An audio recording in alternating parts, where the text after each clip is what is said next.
અભય થઈને નિષ્પક્ષતાથી નિરપેક્ષ રીતે વાસ્તવિકતાનો અરીસો રૂપી સચોટ માહિતી લાવતો સત્યની સાથે અભય ટાઈમ્સ। સુરતમાં ફરી હની ટ્રેપની ઘટના સામે આવી હતી, જેમાં શરીર સુખ માનવા વેપારીને બોલાવી બીભત્સ વિડીયો ઉતારી લઈ 1.70 લાખ પડાવી લેવાયા હતા। જે મામલે પોલીસે 3 મહિલા અને એક નકલી પોલીસની ધરપકડ કરી છે।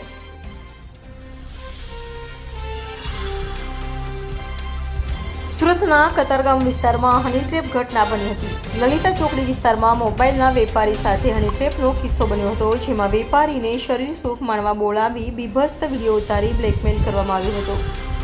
3 મહિલા અને એક નકલી પોલીસે ઘટનાને અંજામ આપ્યો। આથી વેપારીને બ્લેકમેલ કરી 1.70 લાખ પડાવી લીધા હતા, જેને લઈ આખરે આ ટોળકીથી ઠગાયેલા વેપારીએ કતારગામ પોલીસ મથકે જઈ ફરિયાદ નોંધાવતા કતારગામ પોલીસે ગુનો નોંધી 3 મહિલા અને એક નકલી પોલીસની ધરપકડ કરી કાયદેસરની કાર્યવાહી હાથ ધરી હતી।